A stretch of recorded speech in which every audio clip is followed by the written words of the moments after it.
serbuk kunyit yang dikatakan baik untuk kesehatan. Jika Anda tidak tahu cara pengambilannya yang betul, ia sama seperti memakan tanah. Adakah Anda mempunyai bekas serbuk kunyit di atas meja makan Anda sekarang? Ramai orang yang menahan rasa pahit dan tidak sedapnya. Mengambilnya seperti obat kerana dikatakan ia dapat menghilangkan keradangan dalam badan dan membakar lemak di perut. Tetapi pelik bukan. Anda telah mengambilnya selama berbulan-bulan, tetapi mengapa lutut Anda masih sakit, sendi jari Anda masih kaku setiap pagi, dan lemak di perut tidak berkurangan sedikit pun? Saya ingin menceritakan kisah Encik Bakar, seorang warga emas berusia 72 tahun yang datang ke klinik saya. Beliau sangat gemar mendaki bukit sepanjang hidupnya, tetapi tidak dapat lagi meneruskan hobinya itu karena rawan lututnya telah haus. Kemudian beliau terdengar di TV bahwa kunyit sangat berkesan untuk keradangan sendi, dan sejak hari itu beliau mengamalkannya dengan tekun selama setahun. Setiap pagi beliau akan memulakan harinya dengan menyuang air ke dalam botol minumnya, menambah sesudu serbuk kunyit dan menelannya. Tetapi apakah hasil pemeriksaannya selepas setahun? Paras keradangan lututnya masih sama seperti setahun yang lalu.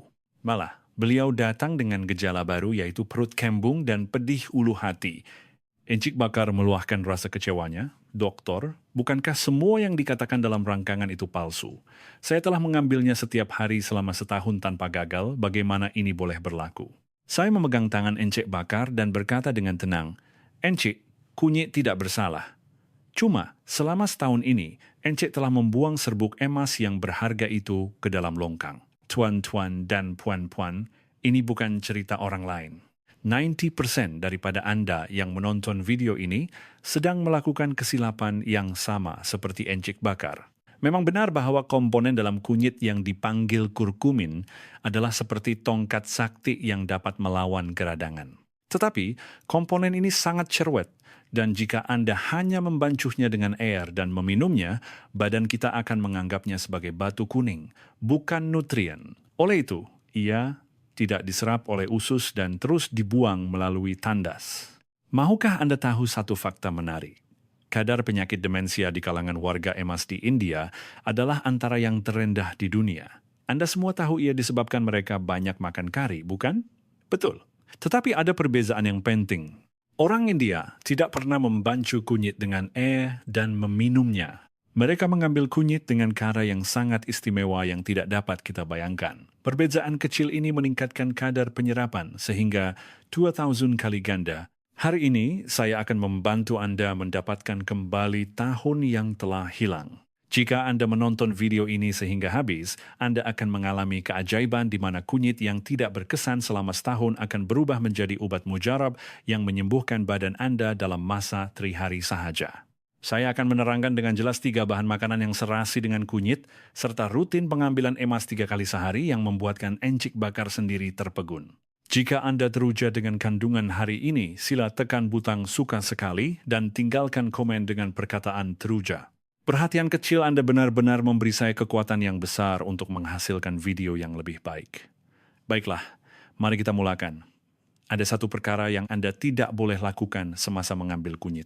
Letakkan botol air itu sekarang juga. Jika Anda mengambilnya dengan cara itu, walaupun selama 10 tahun, hanya hati Anda yang akan menderita dan kesannya adalah sifar. 3 kesilapan yang akan saya sebutkan ini bukan sahaja dilakukan oleh Encik Bakar, tetapi juga oleh ramai orang yang datang ke klinik saya. Jika Anda dapat mengelakkan 3 kesilapan ini, Anda sudah menjadi seorang pakar kesehatan yang bijak dalam kalangan 1% teratas. Kesilapan pertama, membancuh dengan air dan meminumnya. Ini adalah masalah terbesar. Oleh kerana program di TV menyuruh Anda membancuh serbuk kunyit dengan air, semua orang melakukannya. Tetapi, tuan-tuan dan puan-puan, Anda telah belajar di sekolah rendah semasa subjek sains, bukan? Adakah air dan minyak bercampur? Sudah tentu tidak. Komponen utama kunyit, kurkumin, bersifat larut lemak, yaitu bersifat seperti minyak. Cuba Anda letakkan sesudu minyak bijan ke dalam segelas air dan goncangkannya sekuat manapun. Adakah ia bercampur? Ia hanya akan terapung, bukan? Serbuk kunyit juga sama. Apabila Anda membancuhnya dengan air dan meminumnya, ia akan terasing daripada air di dalam perut kita.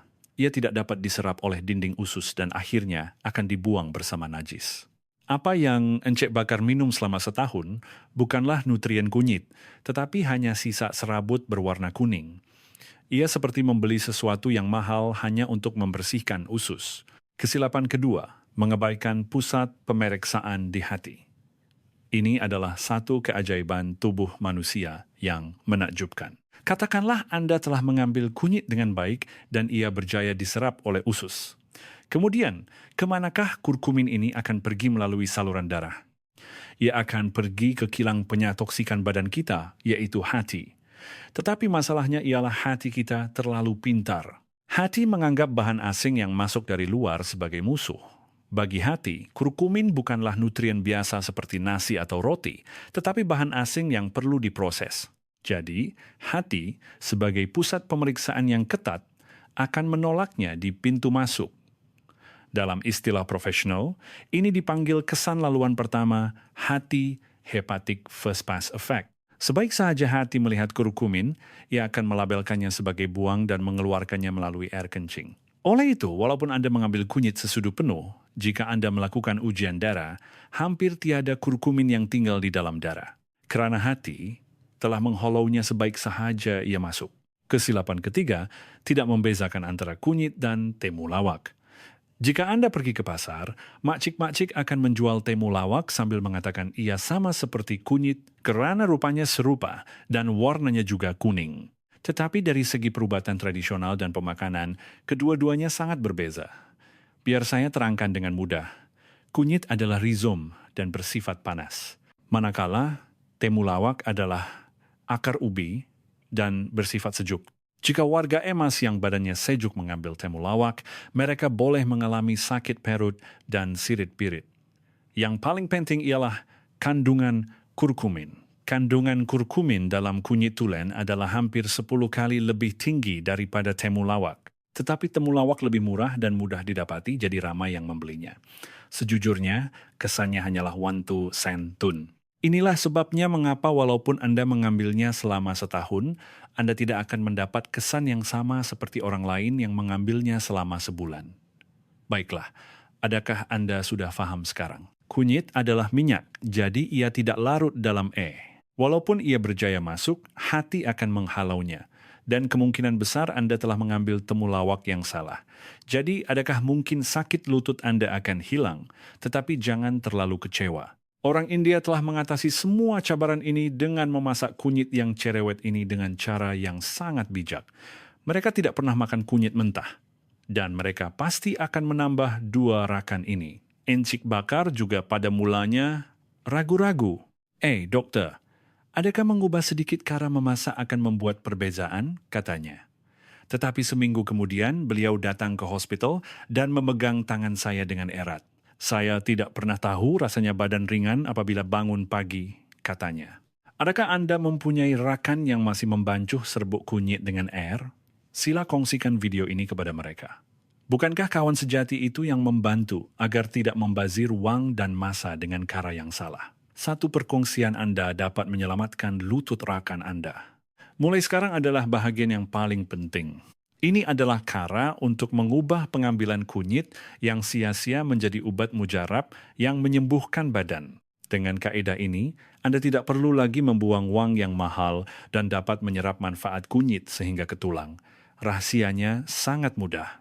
Jangan biarkan kunyit pergi bersendirian, hantarkannya dengan 2 orang pengawal pribadi yang gagah. Pengawal pribadi pertama, lada hitam. Coba Anda fikirkan. Apabila kita makan sup tulang atau soto di restoran, kita tanpa sadar akan menabur lada hitam, bukan? Itu semua adalah kebijaksanaan nenek moyang kita. Komponen dalam lada hitam yang dipanggil piperine melakukan perkara yang menakjubkan di dalam badan kita. Tadi saya telah menyebut bahwa hati akan menganggap kunyit sebagai bahan asing dan menghalaunya, bukan? Tetapi jika lada hitam masuk bersama, keadaannya akan berubah sepenuhnya. Piperin dalam lada hitam akan berdiri tegak di hadapan pusat pemeriksaan hati dan bertindak sebagai penjaga pintu yang mengunci pintu. Apabila hati cuba mengeluarkan kunyit, lada hitam akan menghalangnya dan berkata, "Tunggu sekejap." Ini sangat hebat sehingga penyelidik dari University di Amerika Syarikat dan India telah menjalankan satu eksperimen. Mereka membandingkan pengambilan kunyit sahaja dengan pengambilan kunyit bersama lada hitam dan mendapati kadar penyerapan meningkat sebanyak 2,000%. 2,000%. Itu bermakna 20 kali ganda. Beberapa biji lada hitam yang ditabur di atas serbuk kunyit dapat meningkatkan jumlah yang diserap oleh badan sebanyak 20 kali ganda. Apabila Encik Bakar mendengarnya, beliau menepuk lututnya. Saya tidak tahu langsung bahwa lada hitam yang bersepah di dapur itu adalah harta karun, katanya. Pengawal pribadi kedua, minyak. Saya telah menyebut bahwa kunyit bersifat larut lemak, yaitu ia suka minyak, bukan? Untuk melayan tetamu istimewa seperti kunyit, kita perlu menghantar limosin khas. Limosin itu adalah minyak. Apabila kita mengambil kunyit yang dicampur dengan minyak, zarah minyak akan menyaluti komponen kunyit dengan lembut. Kunyit yang bersalut minyak ini akan melalui dinding usus dengan sangat langkar, seolah-olah menaiki gelongsor. Minyak apa yang sesuai? Apa sahaja yang ada di rumah boleh digunakan. Minyak zaitun, minyak kelapa, dan terutamanya minyak kelapa darah adalah lebih baik. Komponen dalam minyak kelapa darah yang dipanggil asid lemak rantaian sederhana akan menghantar kunyit sehingga ke sel-sel otak, menjadikannya pilihan terbaik untuk pencegahan demensia. Dan rahasia terakhir, api, orang India tidak makan kunyit mentah. Mereka sentiasa menumisnya dalam minyak atau memasaknya dengan haba. Ini sangat penting. Apabila kunyit dipanaskan, struktur zarah kurkumin akan menjadi longgar akibat haba. Komponen yang degil ini, yang tidak larut dalam air dan cerewet dengan minyak, akan menjadi lembut apabila dipanaskan dan berubah menjadi bentuk yang mudah diserap oleh badan kita. Jadi, mengambil serbuk mentah yang dibancuh dengan air adalah cara yang paling teruk, manakala menumisnya dalam minyak atau membancuhnya dengan air panas atau susu adalah cara yang betul. Mari kita rumuskan watak utama kunyit. Penjaga pintu, lada hitam. Limosin, minyak. Ketiga-tiga elemen ini perlu selari, barulah keradangan dalam badan Anda akan hilang dan kesakitan akan reda. Selepas memahami prinsip ini, Encik Bakar mengubah sepenuhnya cara pengambilannya. Daripada air kosong yang tidak sedap, beliau mula mengambil secawan susu suam dengan 1 sudu teh kunyit, sedikit lada hitam, dan setitik minyak zaitun. Pada mulanya, beliau fikir, apa rasanya ini? Tetapi selepas beberapa hari, beliau berkata, ia rasa lemak berkrim dan perutnya selesa. Apakah perubahan yang berlaku selepas 3 bulan? Hasil yang menakjubkan dan kaedah amalan harian yang terperinci akan saya dedahkan di bahagian seterusnya. Saya akan sediakan jadwal waktu yang tepat tentang bila dan bagaimana Anda perlu mengambilnya pada waktu pagi, tengah hari, dan malam. Jika video hari ini bermanfaat, sila tekan butang langgan subscribe dan butang pemberitahuan notifikasi. Satu klik Anda memberi saya kekuatan yang besar untuk menghasilkan video maklumat kesehatan yang lebih bermanfaat. Baiklah, sekarang sila keluarkan kertas dan pen. Saya akan mendedahkan rutin kunyit 24 jam Encik Bakar yang boleh Anda mulakan hari ini. Anda tidak suka perkara yang rumit, bukan? Ia sangat mudah. Anda hanya perlu ingat 2 perkara. Minum pada waktu pagi dan tabur pada waktu petang. Pertama, golden latte yang diminum semasa perut kosong pada waktu pagi. Ini adalah rahasia yang memberikan kesan paling banyak kepada Encik Bakar, karena membuatnya sangat mudah. Panaskan sekawan susu dalam ketuhar gelombang mikro selama kira-kira 1 menit. Jika tiada susu, susu soya atau susu badam juga boleh digunakan. Tambahkan 1 sudu teh serbuk kunyit, bukan sudu makan. Sudu teh kecil. Dan jangan lupa panggil pengawal pribadi yang saya sebutkan tadi. Ambil bekas lada hitam dan taburkan beberapa kali, kemudian campurkan 1 sudu teh minyak zaitun atau minyak kelapa. Pada mulanya, minyak akan terapung dan warnanya yang kuning mungkin akan membuatkan Anda rasa jelik, seperti bekas air lukisan. Tetapi pejamkan mata dan cobalah. Rasa lemak berkrim susu suam akan menutupi rasa pahit kunyit dan aroma lada hitam akan mengimbangi rasa muak. Jika Anda minum sekawan ini semasa perut kosong pada waktu pagi, sel-sel badan yang kaku semalaman akan terjaga dengan mandian kurkumin kuning. Ini adalah masa di mana kadar penyerapan mencapai kemuncaknya berkat lemak susu dan minyak yang ditambah. Kedua, senjata rahasia di meja makan malam. Nasi kunyit dan lauk tumis kunyit. Ini sangat sesuai untuk mereka yang malas untuk menyediakannya secara berasingan. Apabila menanak nasi, taburkan 1 sudu teh serbuk kunyit dan 1 sudu besar minyak masak di atas beras, kemudian tekan butang masak. Apabila penutup periuk nasi dibuka, Anda akan mendapat nasi berkhasiat yang berkilat keemasan. Dan apabila Anda makan lauk, terutamanya ikan bakar atau daging goreng, taburkan sedikit serbuk kunyit seperti Anda menabur lada hitam. Apabila makanan berminyak dan kunyit bertemu, ia akan menghasilkan kesan sinergi yang saling membantu. Pencernaan menjadi lebih baik, dan komponen buruk dalam makanan berminyak juga akan dinetralkan. Encik Bakar mengambilnya dengan cara ini selama 3 bulan. Latte pada waktu pagi, kunyit pada waktu petang. Anda tahu apa hasilnya? Beliau datang ke hospital dan menunjukkan demonstrasi squat di hadapan saya. Lututnya yang dahulu akan mengeluarkan bunyi setiap kali menuruni tangga, kini dapat dibengkokkan dengan langkar.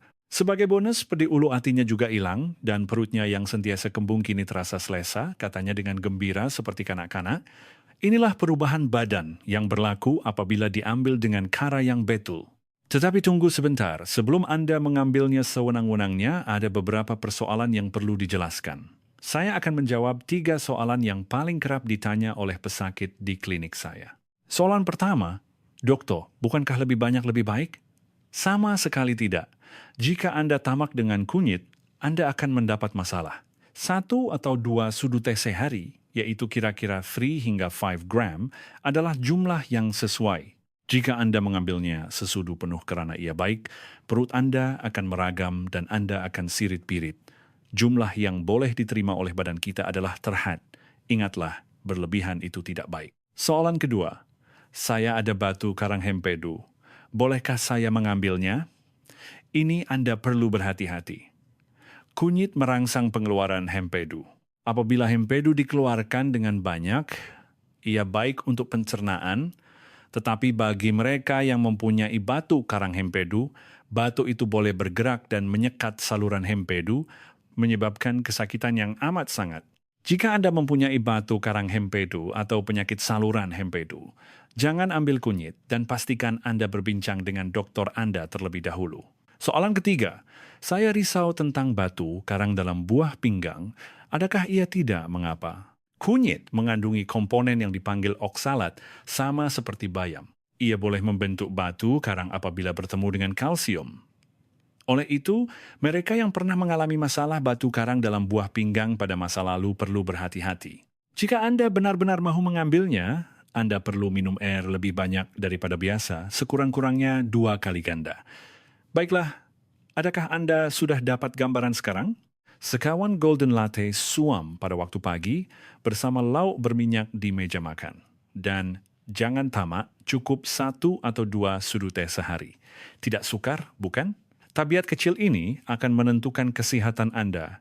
10 tahun akan datang, buka peti sejuk Anda sekarang dan periksa sama ada susu.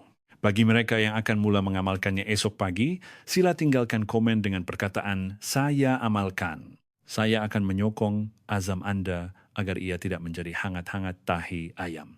Saya pasti akan sangat gembira jika ruangan komen dipenuhi dengan perkataan, saya amalkan. Terima kasih kerana meluangkan masa yang panjang untuk mendengar cerita tentang kunyit.